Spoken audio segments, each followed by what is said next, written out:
I wanted to build retaining walls, but landscapers weren't very responsive, so I decided to do it myself. I started out by visiting a block and stone supplier for materials, took some ideas home, made a landscape plan with a layout for material, and then worked with the supplier to figure out the quantities I needed. I have 3D animation software, so I was also able to visualize and share images of my plan. Here's a breakdown of the materials I purchased. It was close to $4,500, but friends think I saved between $15,000 and $25,000.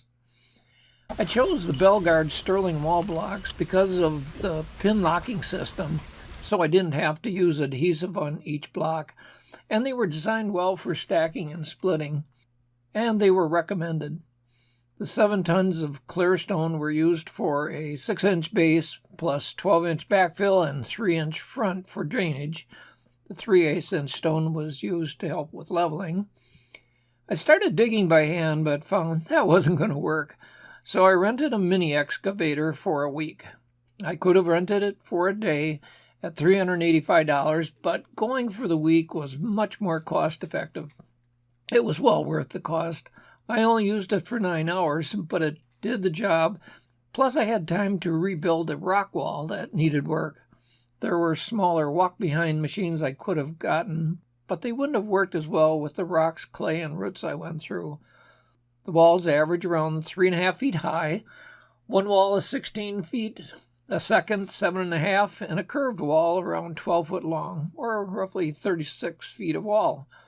That means I had to dig trenches 36 foot long by 27 inches wide and 13 inches deep, 6 inches for the clear stone, 1 inch for fine stone, and 6 inches for the first block that has to be below ground level.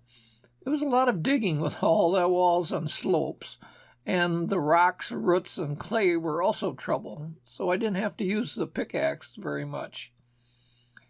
I also bought chisels for splitting the blocks, a diamond saw blade to cut blocks, a laser level, and a pickaxe. Here are the tools I used throughout the project. The chisels shocked me the most. A cheap one took forever to split the block. A more expensive one took half the time and effort. I've been working on the 4 walls for about 3 weeks now. Most of the work was done just by me. I had help from my brother on 4 days. Took off 5 days because of rain and other events, and I averaged around 6 hours per day. I'd estimate 100 hours for me plus 16 hours of help. I've got a little finishing to do yet, but the major work is done. The project was overwhelming at times, but equally rewarding as blocks lined up and fell into place.